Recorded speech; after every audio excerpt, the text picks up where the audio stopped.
चलें अब हम सीखते हैं कि स्प्रेडशीट के अंदर बेसिक फार्मूलाज किस तरीके से लगाते हैं। उसके लिए हमें थोड़ी सी अंडरस्टैंडिंग डेवलप करनी पड़ेगी कि कॉलम क्या है और रोज़ क्या हैं। जैसा कि हमने पहले भी डिस्कस किया था कि ये जो ए बी सी डी ये जो वर्टिकल हैं ये सारे कॉलम हैं और हमारे पास रोज़ हॉरिजेंटल जो है दीज आर रोज़। ये जो नंबर्स दिए गए हैं ये सारी रो हैं हमारे पास। सो अभी आपने यहाँ पे थोड़ा सा अंडरस्टैंड करना है कि देखें कि ये जो हमारे पास है दिस इज़ कॉल्ड सेल। ठीक है, तो सेल किसी कॉलम में भी आता है और किसी रो में भी आता है। तो अगर आप ये देखें कि इस वक्त ये जो सेल है ये कौन से कॉलम में आ रहा है, ये आ रहा है कॉलम सी में।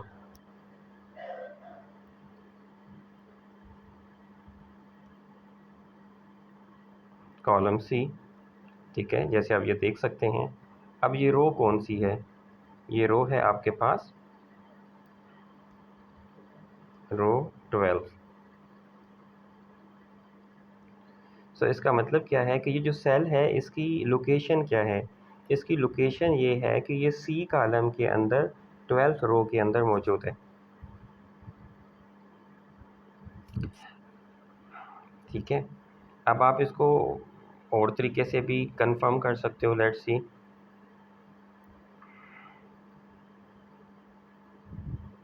हम यहाँ पे लिखते हैं जी सेल लोकेशन।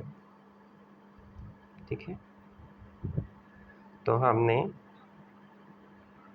यहाँ पे इज इक्वल टू डाला और ये जो हमारा सेल था जैसे ही किया तो इसने C12 का नाम दे दिया। इसका क्या मतलब है कि ये जो सेल है ये इसका कॉलम C है और रो 12 है।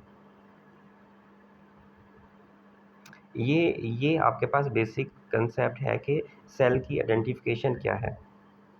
क्योंकि अब जो हमारे पास फार्मूले यूज़ होते हैं, लेट्स वो कि हम लोग करते हैं एडिशन। अच्छा, मेरे पास दो नंबर्स हैं, वन इज़ 12 नंबर है और एक मेरे पास है जी 20 नंबर है। ठीक है, अब मुझे इनको ऐड करना है। अब हम इसको करते हैं एडिशन, ऐड।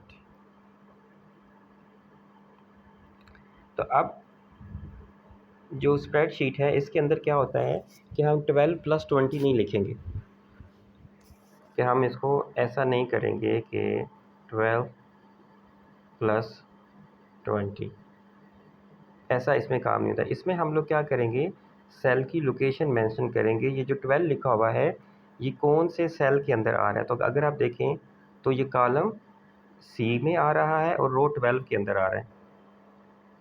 ठीक है, तो अब आप क्या कर सकते हैं, जब कभी भी फार्मूला लगाना है तो सेल के अंदर आपने इज़ इक्वल टू ऐड करना है।